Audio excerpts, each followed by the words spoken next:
The Bastion of Twilight is easily the hardest heroic in all of tier 11. I am gonna break down the mechanics in normal and in heroic, and God help your soul. The first boss is Halfus Wyrmbreaker. He's a complete punching bag. In normal is not a problem, but in heroic, especially without a lot of gear, this fight is gonna be quite a challenge. The fight is a tanking check, a DPS check, and a healing check at the same time, so if you can heal through that and you can DPS that, that is a lot easier. Basically, Halfus has a bunch of ads chained next to him, and you can choose to release those ads. There is 3 ads with Halfus every week. It's different every week. There are 5 in total possible, and basically when you kill those ads, Halfus is gonna take more damage.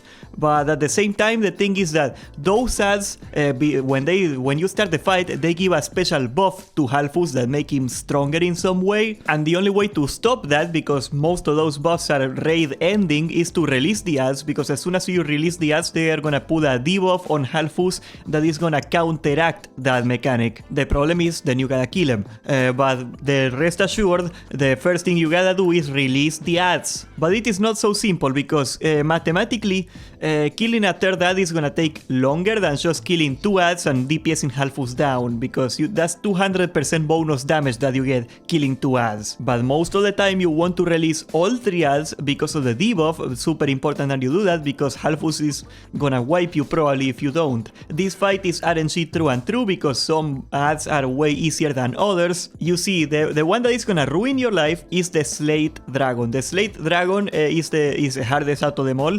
He puts a stacking debuff on Halfus that makes you reduce the healing on the tank. So you're gonna have to release the Slate Dragon. That's gonna do a stun on Halfus every few seconds, and you're gonna be able to fall off the debuff, but you're still gonna get quite a few stacks of it, so that sucks. It is still gonna make the fight very hard to heal because of that. Also, there is this other ad, the Nether Scion. Okay, this is the game ending combination here.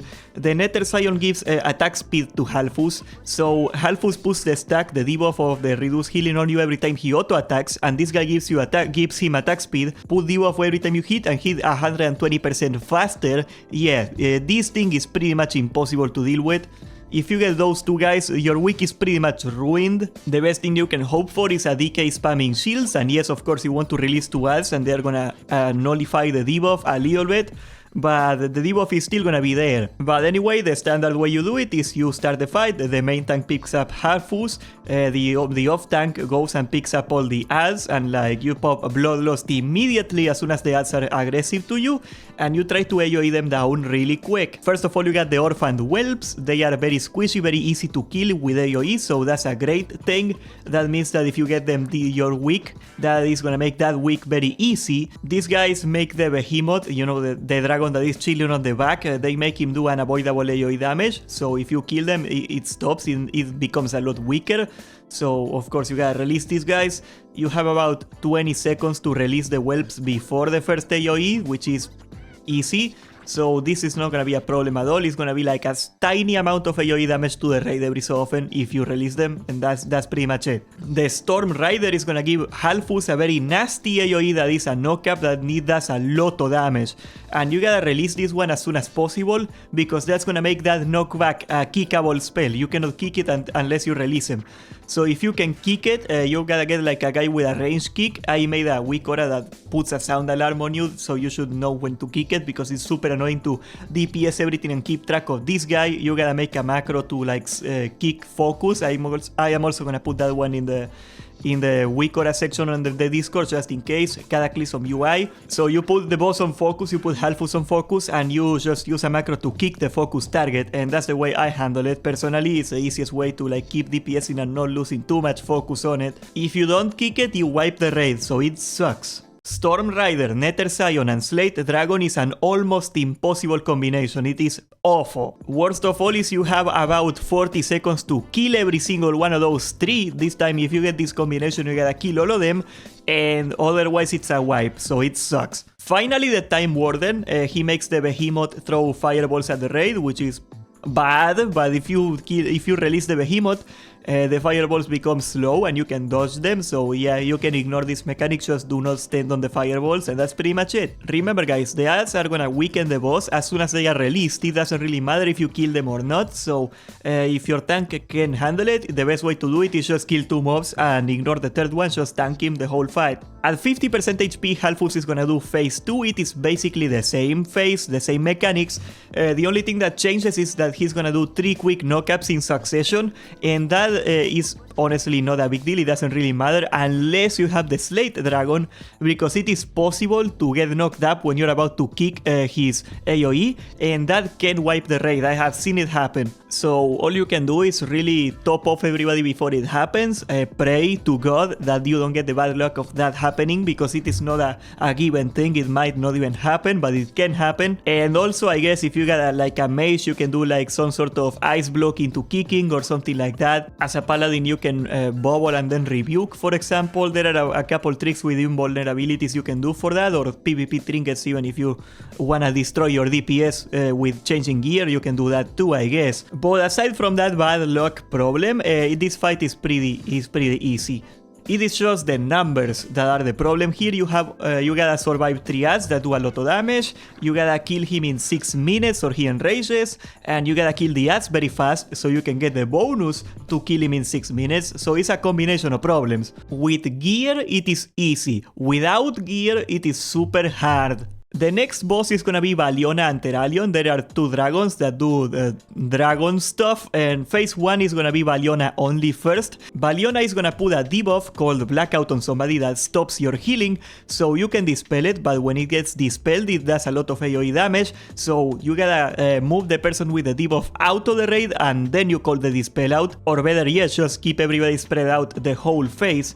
She's also going to do a casted ability called Devouring Flames. When you see it, move the hell away from the front of her, because it's a fire breath and it does a lot of damage. During this phase, Theralion is gonna be flying on top of you, kinda like Onyxia, so he's gonna do damage to one guy randomly and everybody around him, so again you gotta spread out. And he's also gonna do Dazzling Destruction. He's gonna throw 2 purple Hadokens into the ground, you know, and if you do not dodge them, he sends you to the Shadow Realm.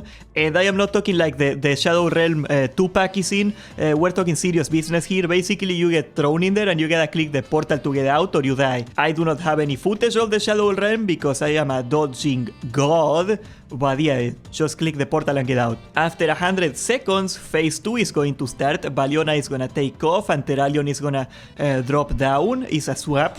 It is a great idea to dot Valiona up before she goes up, because she can share the HP pool with Theralion, so that way you can dot 2 targets and do more damage. Theralion has this debuff that gives a random guy extra healing and damage, but it will damage people near them, so once again you gotta spread out. He is also going to drop Void Zones in the ground, and do not stand on those because you're gonna go to the Shadow Realm again. Meanwhile, Valiona from the air is gonna do a Twilight Meteorite, remember that name, the spell. So it does a 1-shot worth of damage to whoever it hits, and the only way you can survive it is to spread it out. So if she targets you, you gotta run into the melee group so you can spread out the damage with all the melees, and then of course you go back to your position. And at the end of this phase, another 100 seconds later, is 100 seconds per phase, Valiona is gonna do an Onyxia style fire breath across the room. Do not stand on it, of course dodge it, or you are going to go back to the Shadow Realm. As you can see in the footage here, even without the best DPS out there, you can one cycle this fight very easily, but if it lasts longer it is fine, because Valiona is gonna go down and phase 1 is gonna start again and over again. It's not a big deal. In Heroic, there is only 2 changes. First of all, they are gonna put a stacking debuff on the tank that when it reaches 5 stacks they get sent to the Shadow Realm and they gotta click the portals out, so as soon as the tank gets ported out, you need the other tank to pick it up. You do need 2 tanks for Heroic, and also there is damage to a random raid member every few seconds during the fight, but overall a simple fight, just spread out and do not stand in stuff. Next boss is gonna be the Twilight Ascendant Council. This is yet another amazing council fight. I know you guys love council fights in Cataclysm. But you start off and there is only 2 bosses, Ignatius and Feludius. You need 2 tanks to pick them up and spread them out a little away from each other. Ignatius is gonna throw fire in front of him, so the tank should face him away from the raid, and then you're gonna put all the melee on Feludius. They need to keep an eye out for Hydrolance and they need to kick it. Then you stack all the ranged and healers away from both of them as well, but ideally you bias them a little to Ignatius' side, so you want the ranged group a little closer to Ignatius than the Feludius group is closer to him. That's gonna be important in a minute. So they will be DPSing Ignatius, all the ranged people, this whole time. You see, Ignatius does this thing where he jumps to a random person and then goes back to his position, and he leaves a trail of fire in the ground when he does it, and he tends to target the farthest away person from the raid. I say he tends to do it because he's supposed to do that, but I have seen in the beta him bugging out and not doing that and targeting somebody else. But anyway, melee can easily reposition, no problem. They can dodge the flames, just drag Feludius a little further, but if it hits the ranged group, that's a big DPS loss. You gotta move all the casters away. So it is the easiest way to handle it, to put the casters out, so only the tip of the group gets hit and they can just move a little bit and that's it. Feludius is also going to do Glaciate. It is a casted Frost Nova, so if you're in point blank range you die, so you gotta move a little away so it doesn't do a lot of damage.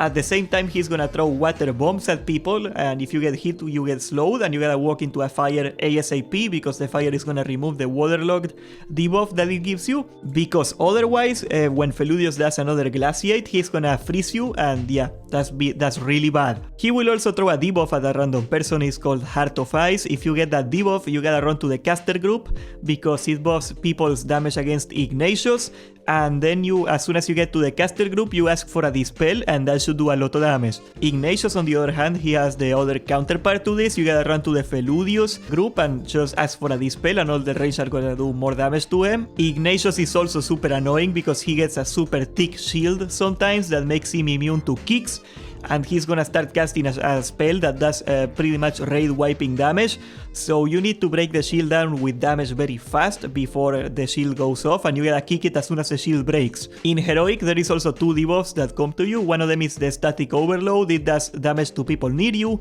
and Gravity Core, it slows people around you, so if you get those 2, you gotta move away from the raid, and that's pretty much it. After one of the bosses goes down to 25% HP, you start phase 2. The bosses do not share an HP pool, so all the damage you do is gonna count for the last phase, and the way you should do it is to spread out the damage as evenly as possible so you get the most value out of each phase. You get 2 different bosses now. Arion, that's the wind guy, and Terrestra, that's the dirt guy. Arion is gonna throw tornadoes at the ground, and if you touch him, you're gonna float. And you're gonna need to do that to avoid Terrestra when she does the earthquake, because it does a lot of damage. But as soon as the earthquake ends, you gotta touch the gravity wells, because Terrestra is gonna do a lightning ability, so you gotta be grounded before that happens or you also die. Arion is gonna throw a debuff on people called the lightning rod. That's a chain lightning, so you gotta designate people in a place to the room so all the people with that debuff can be at the same time, so that way they are not hitting anybody else. There is also gonna be spikes coming out of the ground. Do not stand on those. And there is a little mechanic with Terrestra too. He's gonna put a shield on himself and he's gonna do double damage when he has it. So you gotta destroy the shield as fast as possible, otherwise the tank gets destroyed.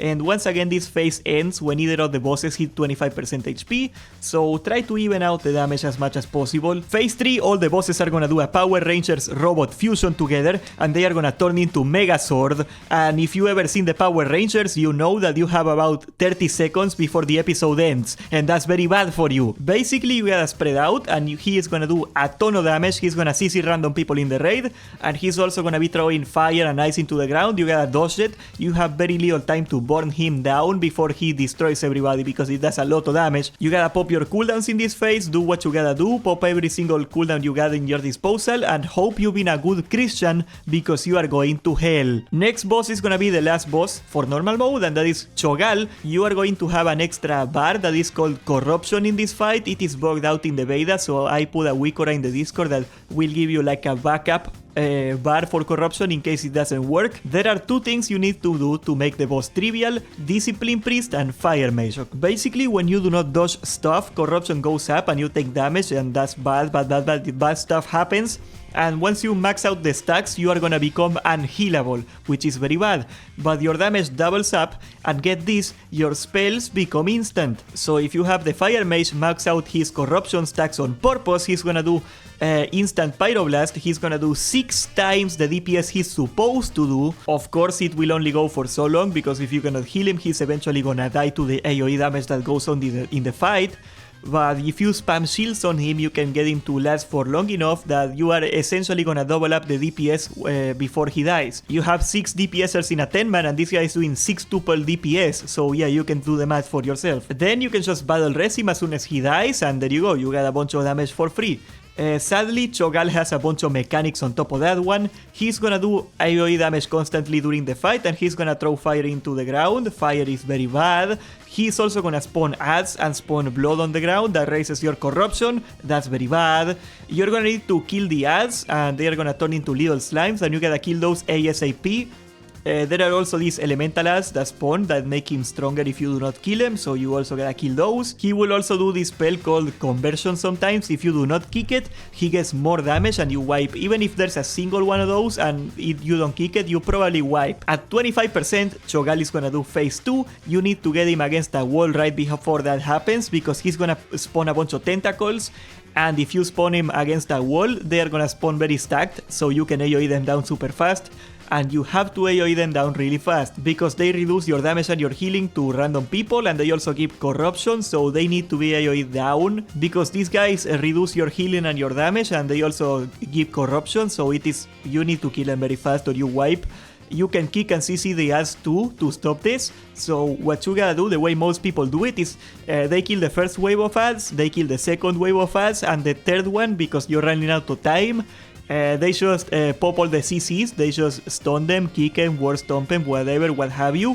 And they just try to DPS down Cho'gall before the timer ends. As you can see, there is a lot of stuff going on in this fight, but it is rather simple. There is 3 principles you gotta remember. Kill the ads, do not stand in stuff, and kick conversion. The real challenge is the DPS check. There is only 10 minutes to kill this guy, he has a lot of HP, so the best way to do it, I mean, like the way you do it trivial, is with the Fire Mage and the Discipline Priest, and if you don't, it's gonna be a challenge. As a matter of fact, I think this is one of the few raids, one of the few fights where a 10-man is easier than a 25-man, because you can only do this to one person in the raid the whole time. You can double your DPS in a 10-man a lot easier than in a 25-man, because it's only one guy, you know. Finally, Sinestra. I apologize for the 2011 footage I'm gonna use. Credit to Reprisal in the description. Neither me nor No Hit Jerome could find a single group that could kill Cho'gall in Heroic, guys. So we never seen her. Anyway, Sinestra is a huge DPS check. You need to spread out, and everybody has to keep a range of about 10 yards away from her. And you want to pop all your cooldowns as soon as everybody is in the position. The reason this DPS check is so tight is because in phase 1, she is going to put this dot called Rack on the target, and it does more damage over time. And the problem is that if you dispel it, it goes to 2 people instead. What you need to do is have one person keep the debuff for as long as possible, then dispel it at the last minute, so the ramping up is gonna reset. But now you have 2 people with the debuff, so that's even more problem. So you want to end this phase as soon as possible. There will be raid-wide damage constantly going off in this phase, so healing is gonna be very difficult in phase 1. Then there is gonna be 2 orbs that chase 2 people, and the way you gotta do it is like those people gotta get close together and they gotta kite the orb around the room without hitting other people with the orb. So yeah, it's kinda difficult. It only takes one guy to mess it up and everybody dies. A few seconds after the first orb, you're gonna get whelp ads, but do not kill them yet. Do not kill the ads. You just need to have the off tank pick them up and put them away from the raid for a little bit until the phase ends. So focus on DPSing down Sinestra. After Sinestra goes down to 30% HP, phase 2 is gonna start. In this phase, everybody needs to go to the back and hide behind this dome of fire. Sinestra is gonna do Twilight Extinction, which is gonna kill anybody outside of that dome, so stand on that dome. During this time, the range are gonna have to DPS down Sinestra from inside the dome, and the melee are gonna have to AoE all the whelps down with a single stack. The whelps are gonna respawn in phase 3, that's the problem, but if you finish phase 1 in under 2 minutes, you should be fine, there shouldn't be that many whelps on you. Once Twilight Extinction ends, even more stuff starts happening. The tank goes to the middle and picks up all these Drake guys, the ads. The melee are gonna stand where the dome is, and they are gonna DPS down the Spite Caller ads. And these guys are gonna one-shot the raid because they cast a spell called Unleash Essence, don't forget that name. And the only way to stop it is by stunning them, you cannot kick it. The problem is after a few seconds they break out of the stun, so they do even more damage and they become immune to stuns. The only way to stun them again is to purge them, so you can stun them. But basically the way you can get around this mechanic is to do short stuns. We're talking something like War Stomp or Death Grip, you know, because it's just a pull. That's all you gotta do. Just do a very short CC and that should be able to stop them from getting that immunity stuff. At the same time, the range need to make sure that Sinestra lost her Twilight shield. There's a buff she casts on herself and it gives her a shield, so you gotta DPS it down. And as soon as that happens, you can go DPS the eggs. You need to split the ranged DPSers in 2 groups and they gotta go each to 1 egg on the side and they gotta DPS them down. They only have 30 seconds to DPS these eggs before the shield goes out, and then you gotta go back to DPS in Sinestra, so you gotta hurry. Healers, your life is also gonna suck in this fight. You want 1 healer in each on the rage groups, and the other healers are gonna be between the tank and the melee group, so they can heal both of them. And you also gotta heal this NPC called Kalen, because if he dies, you wipe. After the first egg dies, you have 30 seconds to kill all the other ads before phase 3 starts, so you gotta spread out the damage on the eggs very evenly, so you got more time to DPS both of them down. And as soon as they die, everybody goes to DPS in the ads. DPS the ads as soon as possible or you wipe. Phase 3 Sinestra heals up to 100% HP this time, and you get a buff that gives you 100% haste and infinite mana basically, so it is a really tight DPS check, you gotta kill her at this point. Phase 3 has the same mechanics like Phase 1, like Rack and the orbs and all that stuff, so do everything the same way you would do in Phase 1. The only difference is that you have the off-tank pick up the whelps from Phase 1, and it is not viable to ignore them anymore because there's too many. Here's the problem with the whelps, okay? I waited until this time to explain the whelps. The whelps die and they leave a circle on the ground. And if the other whelps die on that circle, they come back to life. So what you gotta do is kill one whelp and move away and kill the other whelp and so on and so forth. If your tank has a lot of gear, it is easy because he can just do it himself, but otherwise you might need a DPSer to handle it. In 10 man, these guys only have 65k HP, it's very low, so the tank can easily kill them in a few seconds. But if your tank doesn't have the stamina to handle it, or if you're in a 25 man or whatever, you might need to get a DPSer to help him. The problem with the circle on the ground that they leave when they die is that circle grows, so it is a little dangerous here. You gotta get a little wiggle room between every whelp so that doesn't grow too fast. Oh, and also you gotta do this all away from the raid because the circle does damage. Aside from that, you gotta burn Sinestra down as fast as possible because you only have 3 minutes with the buff of the damage, and if you run out of the buff, you are probably not gonna be able to heal through it. You need that haste to keep everybody alive, basically, and the damage is very tight. This fight is like solving a Rubik's Cube when you're walking a tightrope in Iraq. I wish I could give you a TLDR, but this fight is just hell. Subscribe, leave a like, join the Discord, and thank you for watching.